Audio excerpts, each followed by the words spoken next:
And fields are, ठीक है। Two unlike charges separated by a distance of 1 metre attract each other with a force of this much newton, ठीक है। Unlike charges है मतलब क्या हो जाएगा, देखो two unlike charges separated, two unlike charges separated by a distance of 1 meter attract each other with a force of this much newton if the charges are in the ratio of 1:3। unlike charges होंगे तो क्या होंगे भाई साहब, repulsion होगा, ठीक है। तो let one charge be q, अगर एक चार्ज को हमने q माना तो दूसरा चार्ज क्या हो जाएगा 3q। ऑप्शन देख लेते हैं पहले यहाँ पे भाई साहब, ऑप्शन से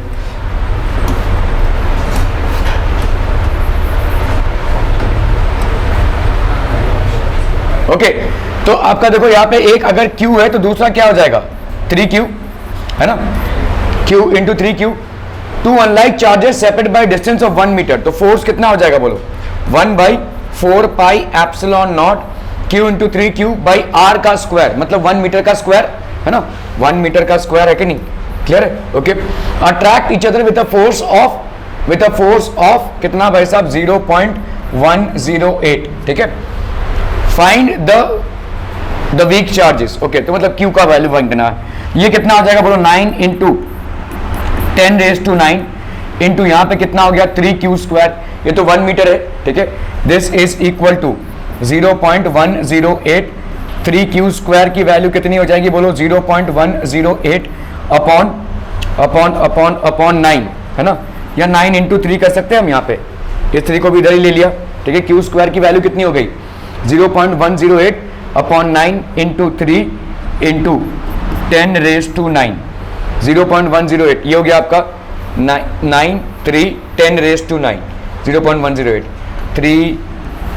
3 ज़ा 9, 3 6 ज़ा 18, 9 0.04, है ना, हाँ 04 ना, 0.004 हो गया, ओके, ठीक है, इंटू 10⁻⁻9, ठीक है, into 10⁻⁻9 which will be how much of people are.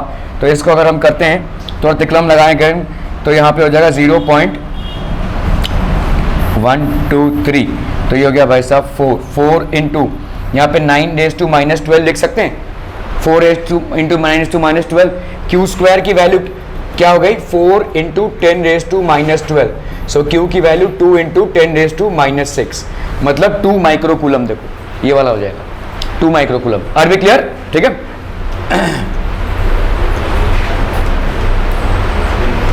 सो ये हो गया आपका देखो 2 माइक्रोकूलम, क्लियर भाई साहब, okay. A charge plus Q is fix to each of 3 corners of a square, ठीक है। A charge of plus Q is fix to each of the 3 corners of a square. On the empty corner, a charge q is placed such there is no electrostatic force acting on the diagonally opposite charge, ठीक है। तो आपका भाई साहब corner हो गया, a charge plus q is fixed to each of the 3 corners of a square, ठीक है, प्लस q फिक्स्ड है। On the empty corner, a charge यहाँ पे q है, एक चार्ज है q, ठीक है, is placed such there is no net electrostatic force on acting on the diagonally opposite charge, मतलब यहाँ पे कोई भी फोर्स नहीं एक्ट हो रहा है, there is no force that is acting on the diagonally opposite charge which is what plus q। are we clear on this one people, ठीक है, okay, then इसका मतलब क्या हो जाएगा,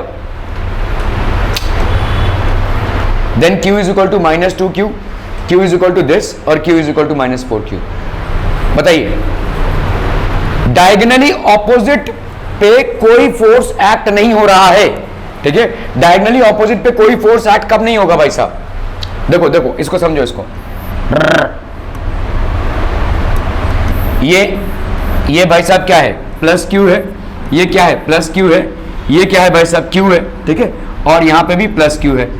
डायगोनली ऑपोजिट चार्ज कौन सा हो गया ये, अगर ये समझ लो साइड ए है, ये कितना हो जाएगा √2 है।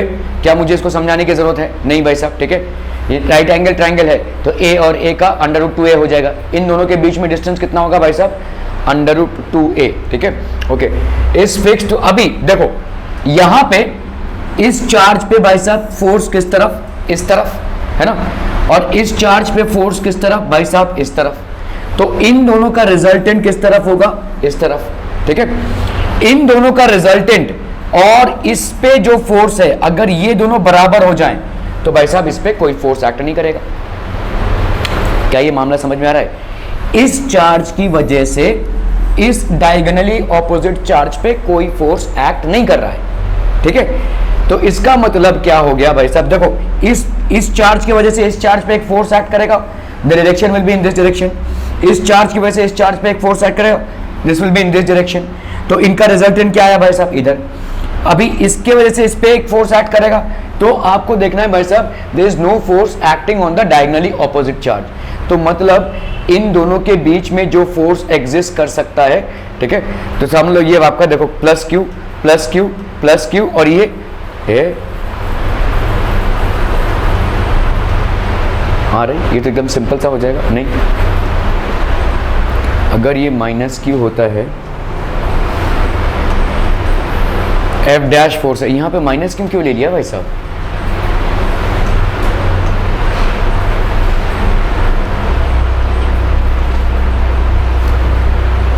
ठीक है, चलिए पहले हम देखते हैं इस चार्ज को, ठीक है। ये वाला चार्ज आपका Q है, ये वाला चार्ज आपका Q है, ठीक है। इस चार्ज की वजह से एक फोर्स इस तरफ जाएगा, Q है प्लस Q है, तो इस तरफ इपल्सिव फोर्स, इस चार्ज की वजह से ये फोर्स इस तरफ, इन दोनों का रिजल्टेंट क्या हो जाएगा, √2f हो जाएगा। सिंपल समझ में आ रहा है भाई साहब? दो वेक्टर्स का रिजल्टेंट ये हो गया √2f। अभी ये जो f डैश है, मतलब इसके वजह से इस पे force, this should be equal to √2f। तभी तो हम बोलेंगे कि इस चार्ज पे इसके वजह से कोई फोर्स नहीं लग रहा है, ये वाला लगता हुआ force will be equal to this force, ठीक है। इन दोनों के फोर्स बीच में फोर्स लेट से f डैश है, और ये हो गया √2f, है ना भाई।